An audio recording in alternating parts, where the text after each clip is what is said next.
Urgente, noche de terror para los ocupantes, golpe a la Crimea ocupada y a Rostov. Drones ucranianos destruyeron refinerías de petróleo y paralizaron la industria de combustibles en Rusia. Colas kilométricas y pánico en las gasolineras. Estas imágenes están arrasando las redes. Feroces combates en el frente. En este momento, las Fuerzas Armadas de Ucrania obligan a los rusos a huir. La línea de contacto está en llamas. La picadora de carne de Putin al máximo. Éxitos de Ucrania en Zaporilla y en Pokrovsk. El enemigo está en pánico. Los robots entran en combate, Targan 2 en acción. Nuestros soldados mostraron la tecnología que asume riesgos mortales. Las máquinas ucranianas contra la picadora de carne rusa.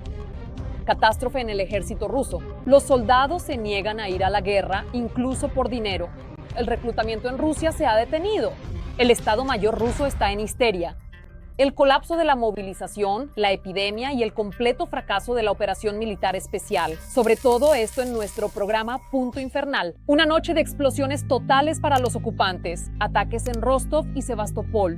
Drones ucranianos destruyeron una refinería de petróleo justo bajo la nariz de la defensa impenetrable. Histeria por la gasolina. Rusia sin combustible. Colas kilométricas en las gasolineras. Los ataques de drones ucranianos provocaron la pérdida del 13,5% de la capacidad de refinación de petróleo en los pantanos. Las Fuerzas Armadas de Ucrania atacaron una unidad militar del GRU en Crimea. Imágenes infernales para su atención. Sebastopol volvió a estremecerse por potentes ataques. Las fuerzas de defensa de Ucrania atacaron objetivos militares en la ciudad temporalmente ocupada. Lo volaron, carajo. Según informan los canales locales, las explosiones se escucharon en el cabo Fiolent y en la zona de la bahía Kazacha. Preliminarmente también se informa de un ataque contra una unidad militar de la flota del Mar Negro de la Federación Rusa, donde actualmente se encuentra la inteligencia militar del Ministerio de Defensa ruso. Aún estamos esperando la confirmación oficial del Estado Mayor de las Fuerzas Armadas de Ucrania. Mientras tanto, las autoridades de ocupación se apresuraron a presentar las explosiones nocturnas como ejercicios planificados de extinción de incendios y respuesta a emergencias. Los ejercicios, que por alguna razón se realizaron a las 3 de la madrugada con explosiones de edificios y posteriores incendios, son otro disparate al estilo de la propaganda rusa. Al mismo tiempo, se produjeron nuevos ataques en territorio ruso. Drones ucranianos volvieron a alcanzar la refinería de petróleo de Novoshakhtinsk en la región de Rostov. Esta empresa es la única refinería operativa de la región y el principal proveedor de combustible en el sur de Rusia.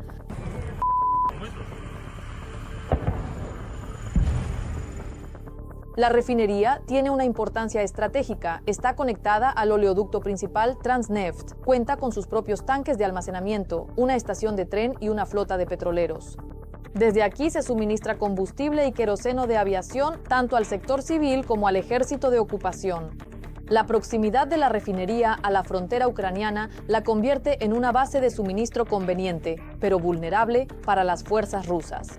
No es casualidad que esta refinería ya haya sido objetivo de ataques ucranianos en varias ocasiones. Los ataques se registraron el 22 de junio de 2022, el 13 de marzo, el 4 de mayo, el 6 de junio, el 19 de diciembre de 2024, así como a principios de 2025. Tras los últimos ataques, la planta se vio obligada a detener sus operaciones en 2 ocasiones. Los drones ucranianos han causado un verdadero caos en la industria de refinación de petróleo rusa. Los ataques de drones obligaron a Rusia a despedirse de más del 13% de la capacidad de sus refinerías de petróleo.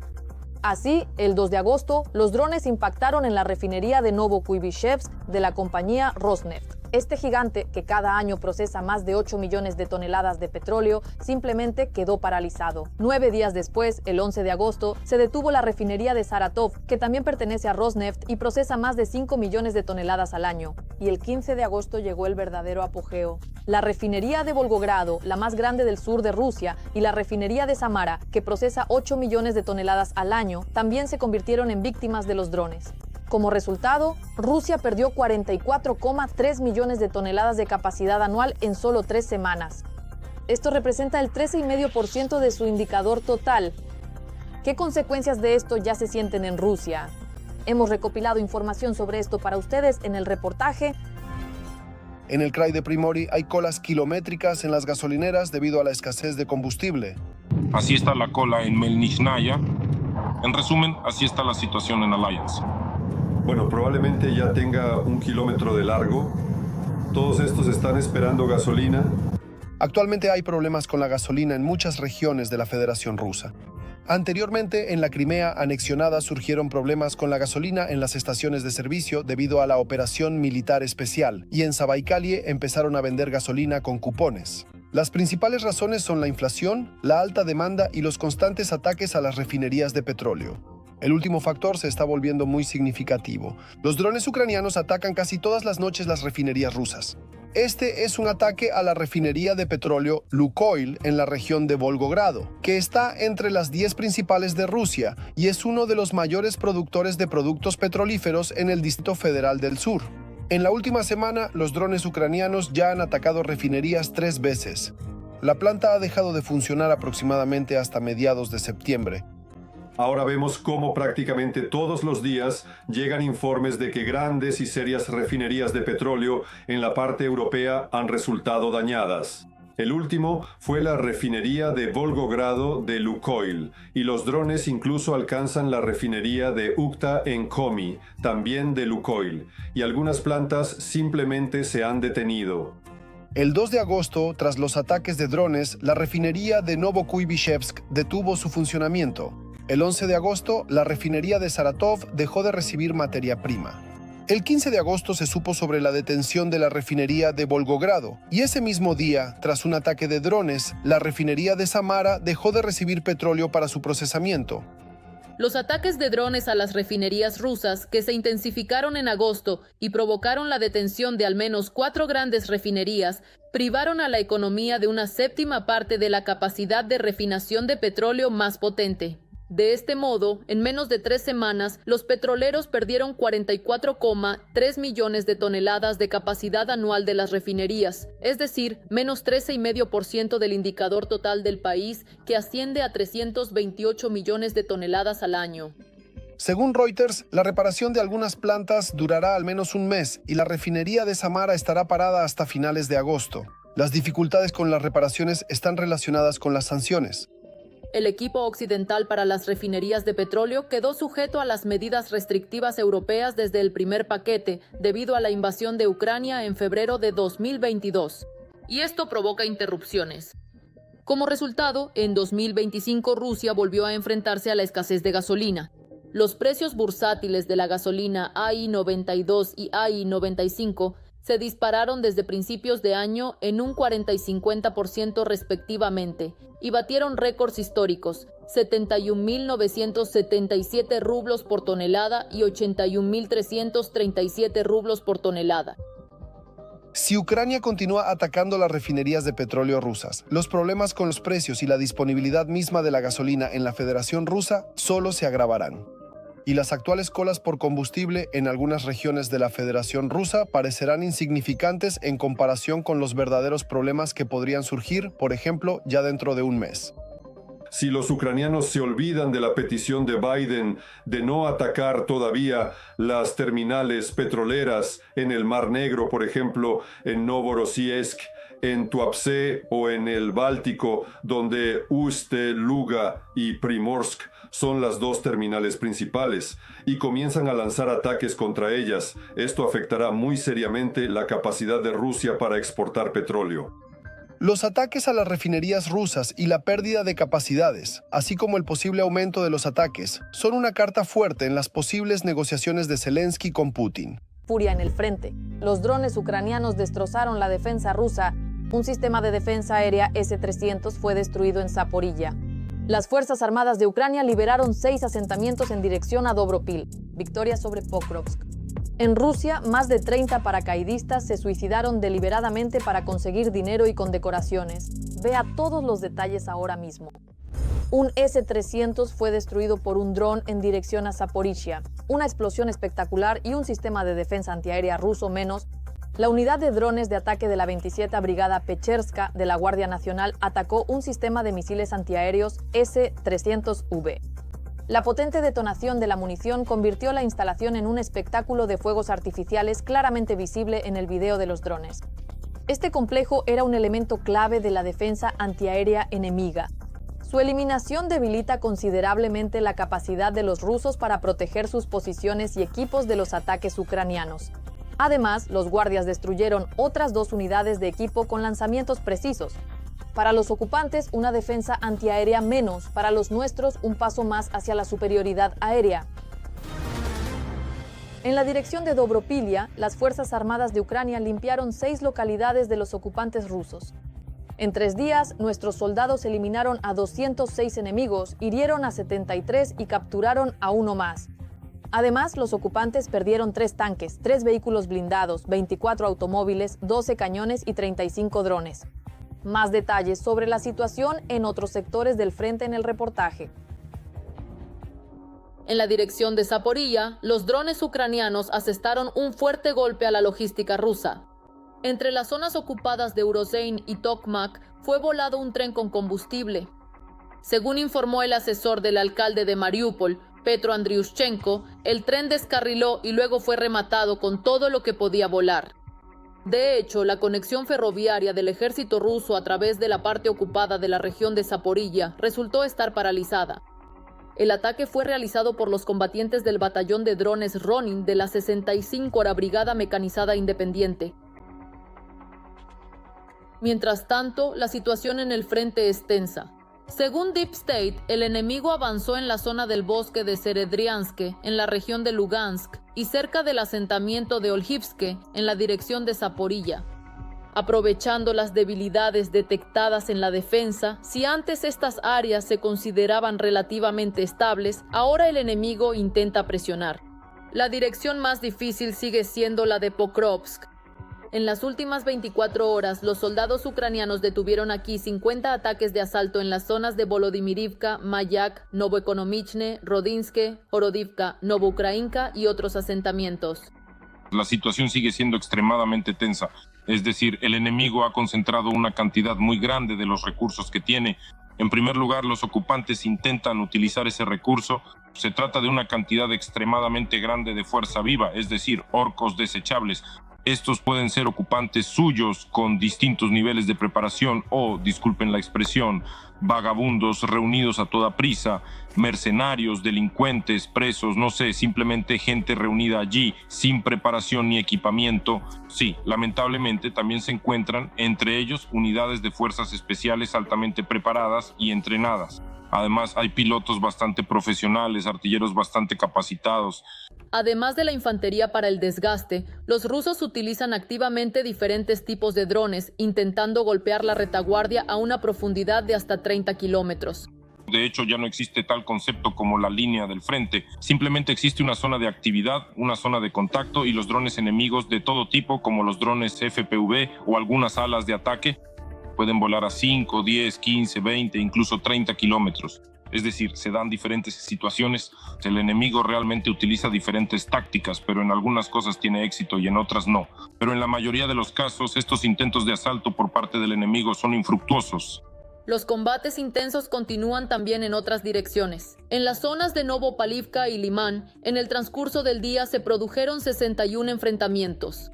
El enemigo atacó las áreas de Hrushivka, Zelenihai, Timirivka, Komishuvaka, Zelenadolina, Kolodiasy, Torske, Yampil y Griorivka. La actividad se mantiene en las direcciones de Turetsky, Kupiansk, Pivdeno-Slobozansky y Pridniprovsky. Y a pesar de toda la complejidad de la situación en el cielo de Limán, ocurrió un episodio interesante. 2 drones FPV a la vez cazaban un dron de ataque enemigo. Los artilleros antiaéreos de la Brigada Leones de Acero y los pilotos de la Brigada 53 intentaron destruir el Molniya ruso. Como resultado, el objetivo fue alcanzado. Las últimas 24 horas también han sido unas de las más tensas en el frente. El enemigo lanzó ataques con misiles y aviación, realizó bombardeos de artillería y utilizó drones. Por su parte, las fuerzas de defensa de Ucrania mantienen firmemente la defensa y responden con ataques. Durante el día, nuestros combatientes atacaron 9 áreas de concentración de personal, armamento y equipo del enemigo, 2 sistemas de artillería y un objetivo importante de los invasores rusos.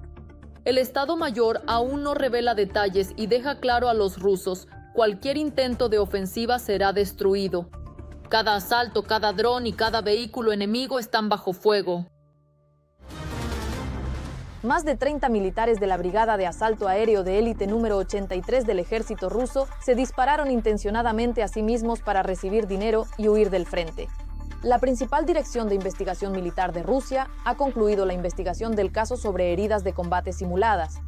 Tras el inicio de la invasión a gran escala de Ucrania, más de 30 paracaidistas rusos se provocaron intencionadamente heridas de bala, que luego registraban como heridas de combate. Esto les permitía recibir una compensación de hasta 3 millones de rublos, vacaciones y tratamiento médico preferencial. Además, las heridas ficticias se utilizaban como motivo para solicitar condecoraciones estatales, como la Orden del Valor y la Medalla por el Coraje.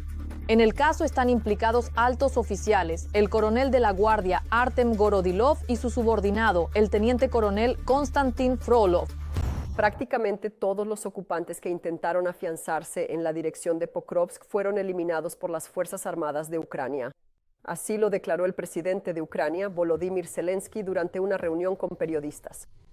Según el jefe de Estado, en esta dirección, los soldados ucranianos eliminaron el 90%, e incluso en algunos casos el 100% de los ocupantes que lograron penetrar seriamente a través de nuestras líneas.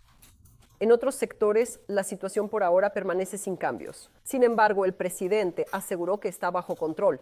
Agregó que hay ciertos buenos resultados en la región de Lugansk y al mismo tiempo enfatizó que el enemigo está aumentando sus fuerzas en el sector de Zaporilla. Se sabe que los rusos están trasladando allí parte de sus fuerzas desde la dirección de Kursk.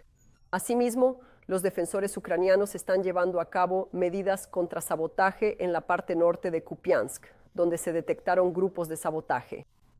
En cuanto a la región de Kharkov, la situación allí es estable. Así lo afirmó Zelensky. El dron Targan-2 salva la vida de los soldados. Los robots ucranianos de última generación asumen misiones mortales, mientras que Rusia sigue enviando a los suyos a la picadora de carne. Las máquinas modernas entregan municiones en lugares donde una persona no sobreviviría, mientras Rusia continúa sacrificando a los suyos en asaltos sin sentido. Los robots ucranianos se enfrentan a la carne rusa. El ejército del futuro ya está en el frente. En este campo de entrenamiento, los soldados del 200º Regimiento de Asalto Independiente perfeccionan sus habilidades en el manejo de robots terrestres, ya que cada salida de este tipo debe ser practicada hasta el más mínimo detalle. De ello depende que los compañeros reciban provisiones o un lote adicional de municiones. Estamos simulando que es algún tipo de arbusto. Este robot se llama Targan-2. Un coche muy fiable. La carga máxima que puede soportar es de unos 150 kilogramos. Pero si es necesario, si realmente lo deseas y para una distancia corta, puedes cargar más. Oh, esta plataforma tiene un alcance de unos 15 kilómetros. Parece que lo atascó, lo disfrazó y el robot se fue. Pero no todo es tan sencillo. Un equipo entero vigila sus movimientos en un lugar camuflado especial. Veo un dron. Ganar altitud. ¿Qué pasa con la señal? Todo está bien. ¡Ay Petri! Yo soy Vindage, Tolik. Empiezo a moverme. Ponochka es un operador de vehículos aéreos no tripulados. Su tarea es guiar al robot a las posiciones deseadas, monitorear cuidadosamente lo que sucede a su alrededor y si hay obstáculos en el camino de Targan. Veo un poste. Hay una zanja adelante. Y luego, de la misma manera, devolver el robot de regreso, a casa, como dicen los combatientes. En la vida civil soy logopeda psicóloga de formación. Y de hecho trabajé 5 años en logopedia con niños. Después de eso me pasé al ámbito del reclutamiento en TI y allí trabajé alrededor de 1 año y medio y comenzó la guerra. Y desde el año 22 ya estoy sirviendo. En el 207º Regimiento de Asalto casi todos son voluntarios. Y aunque aquí son responsables de esta tecnología inteligente, lo principal, dicen, son las personas que la manejan. Vinieron de diferentes profesiones y ahora están aprendiendo a manejar las armas más modernas de la guerra.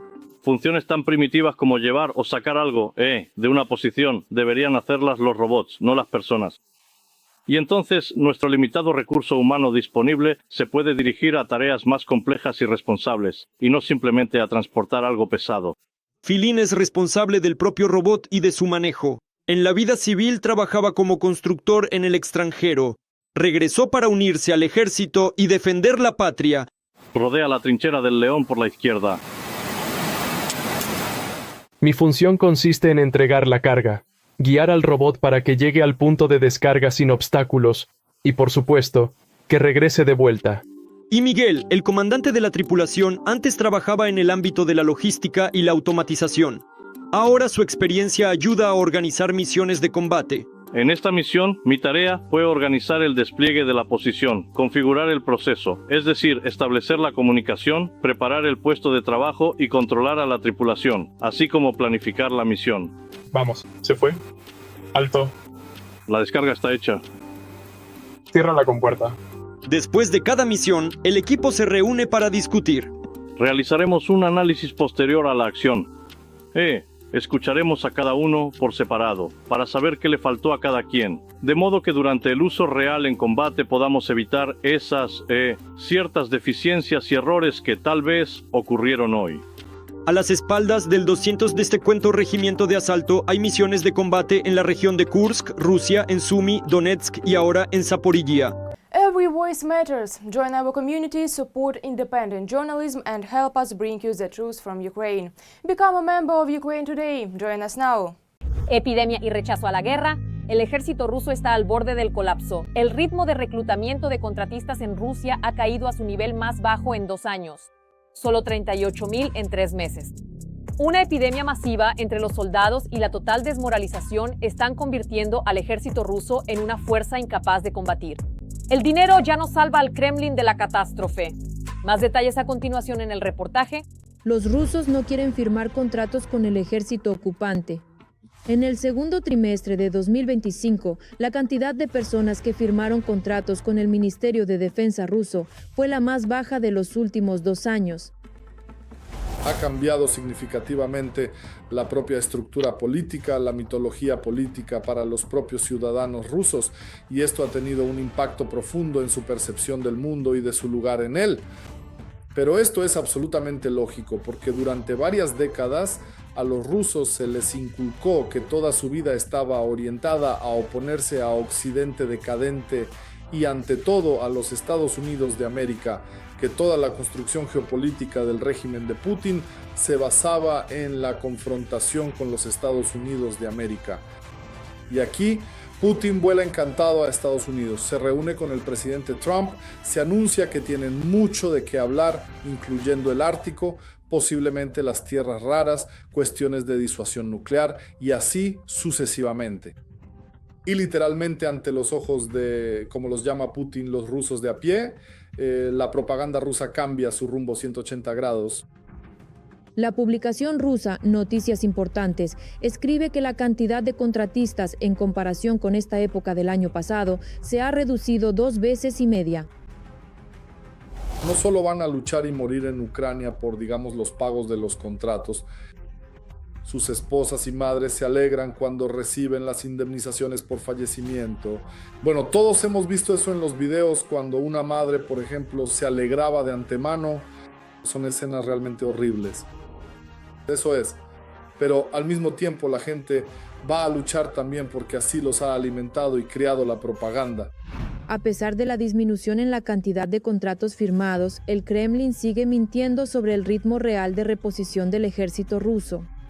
Por ejemplo, el vicepresidente del Consejo de Seguridad de Rusia, Dmitry Medvedev, declaró que en los primeros 6 meses de 2025 supuestamente se firmaron 210,000 nuevos contratos.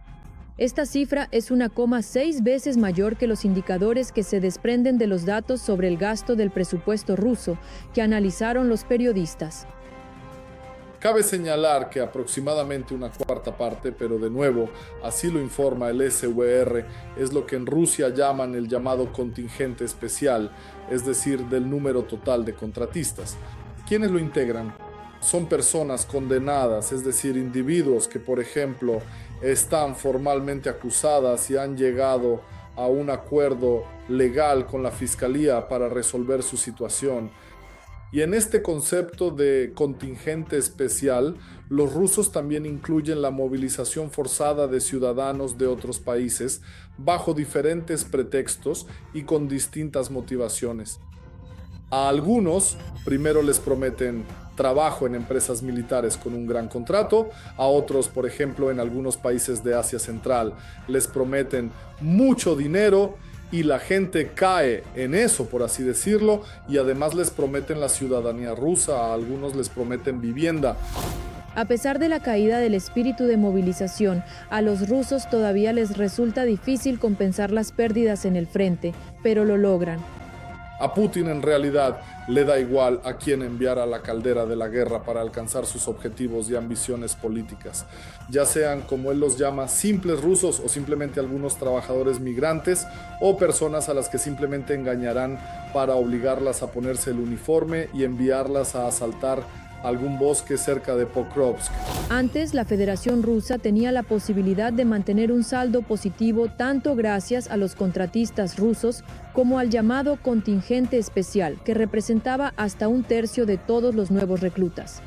Tras el acercamiento de Putin a Estados Unidos, contra quienes los rusos, en esencia, supuestamente están luchando en Ucrania, los paradigmas propagandísticos en la mente de las personas comienzan a desvanecerse. Ni siquiera los altos pagos de alistamiento que se ofrecen por unirse al ejército ruso pueden detener esto. No solo las Fuerzas Armadas de Ucrania ayudan a destruir al ocupante en la guerra, sino también el VIH. La enfermedad está diezmando a los soldados rusos, pero de esto no se habla en los canales federales. No pasé la comisión militar a propósito porque tengo VIH. Allí contraje hepatitis hepática y el riñón izquierdo no funciona, está fallando. ¿Qué hacer? Ayúdenos a todos. Aquí nadie sueña, solo que mañana me mandan al frente en avión. Desde el inicio de la invasión a gran escala a Ucrania, la cantidad de infecciones por VIH entre los militares rusos ha aumentado en 2000%. Pasé la comisión médica en la oficina de reclutamiento militar de mi ciudad. Es decir, resulta que todos ellos lo tramitaron. Después de eso, en Nizhny Novgorod, en la oficina regional de reclutamiento militar, yo mismo... No pasé la comisión médica, solo llevé los papeles. ¿A qué se debe este aumento tan brusco? En primer lugar, a los contactos sexuales sin protección entre los militares rusos y al consumo de drogas. En segundo lugar, las jeringas tienden a acabarse muy rápido, especialmente en la guerra. Por eso, el personal médico en los hospitales de campaña no duda en reutilizar jeringas desechables varias veces. Durante el propio servicio, cierta cantidad de personas se infectaron, porque sabemos por fuentes independientes que hay muchísimos heridos, muchas lesiones relacionadas, con la amputación de extremidades, y esto naturalmente está asociado a una gran pérdida de sangre. Por lo tanto, si una persona, por ejemplo, que vive con VIH, que no recibe tratamiento e incluso tal vez no conoce su estado, sufre una herida de este tipo, es posible que esta sangre infectada también haya podido transmitirse a otros. El aumento de enfermedades y muertes por el virus de la inmunodeficiencia también está directamente relacionado con el Kremlin, que, bajo el pretexto de proteger los valores tradicionales, ha intensificado la presión sobre las organizaciones de prevención y educación que luchan contra el VIH. Las autoridades casi han dejado de publicar datos sobre el VIH.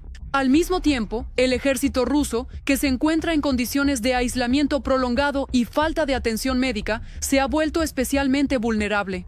Por ejemplo, empezaron a reclutar a presos con VIH, aunque probablemente no para el ejército regular, sino para compañías militares privadas.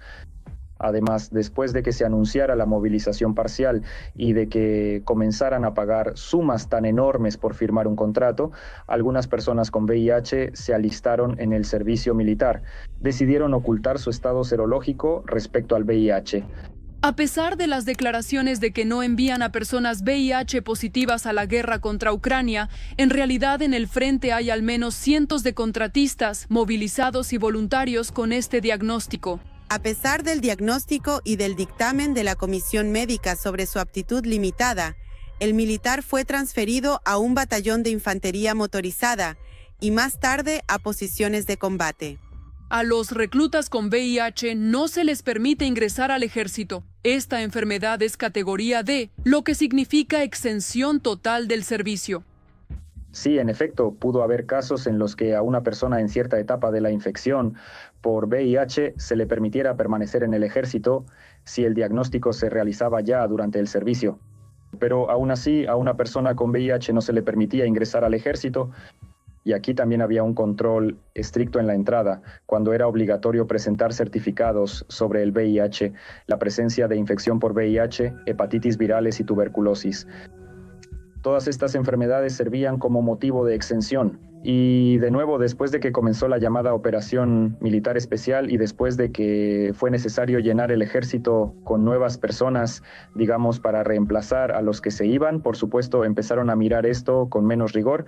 Desde el inicio de la movilización en la Federación Rusa, los rusos VIH positivos recibieron y siguen recibiendo citaciones. Las oficinas de reclutamiento no conocen su estado de salud actual. Algunos voluntarios lo ocultan para ir a la guerra y ganar dinero, mientras que otros simplemente no saben sobre sus diagnósticos. Al mismo tiempo, en el Ministerio de Defensa de la Federación Rusa temen pérdidas reputacionales. Por eso sí, en realidad, no se puede decir que la epidemia de VIH haya terminado hoy en día. Y lamentablemente aquí, me temo, los funcionarios del Ministerio de Salud simplemente quieren ser excesivamente optimistas. En el año 25 se supo que se estaban formando batallones de asalto completos con personas enfermas de hepatitis y VIH. La última vez estuvo allí 7 u 8 meses y siempre en la primera línea. Pero entonces no tenía ese diagnóstico, tenía fuerzas, podía correr y demás. No se puede descartar que ahora los reúnan a todos con diagnósticos y los envíen al frente. La situación es tan mala que estas unidades, aunque reciben entrenamiento, el Ministerio de Defensa tiene la intención de utilizarlas en el campo de batalla, sin importar su nivel de preparación y la falta de personal debido a las bajas. Pasé la comisión militar y me detectaron VIH. Me dijeron que esperara la comisión médica central para mi despido. Hoy el comandante dijo que me enviará de regreso a la zona de la Operación Militar Especial. Un soldado así representa un riesgo en la guerra. La infección puede propagarse entre otros militares, pero además de esto, el ocupante ruso crea dificultades para brindar atención médica a los heridos y representa una amenaza directa para el personal médico, que ya es escaso en la línea del frente. Hasta finales de 2024, el número de casos de infección en el ejército de la Federación Rusa aumentó 20 veces. Desde el año 22, Putin se ha dedicado intensamente a la guerra y Rusia ha entrado en el grupo de los 5 líderes mundiales en cuanto al número de nuevas infecciones por VIH, solo por detrás de Sudáfrica, Mozambique, Nigeria e India. Para este gobierno las personas son un recurso. Por ejemplo, es un recurso para hacer la guerra.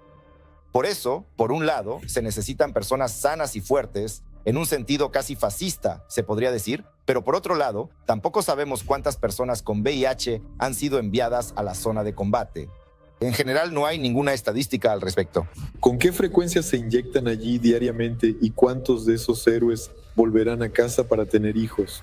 Debido a las sanciones y la falta de financiación, en 2024 se ha registrado una cantidad récord de interrupciones en el suministro de medicamentos para la terapia antirretroviral. Pero no solo el Kremlin está matando a los rusos al someterlos a una escasez de medicamentos, sino que también pone en riesgo a los ucranianos en los territorios ocupados. No hay datos fiables sobre lo que está ocurriendo con la terapia en los territorios ocupados.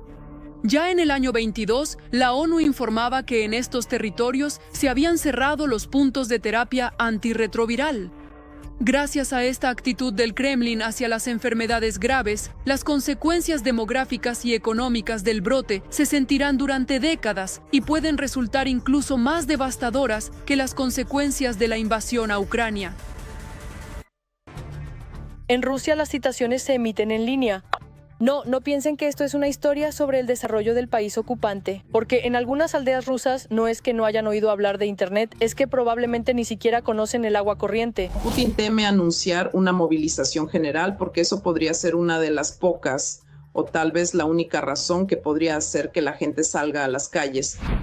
Las citaciones en línea del Kremlin son una historia sobre cómo movilizar a más personas y enviarlas a luchar.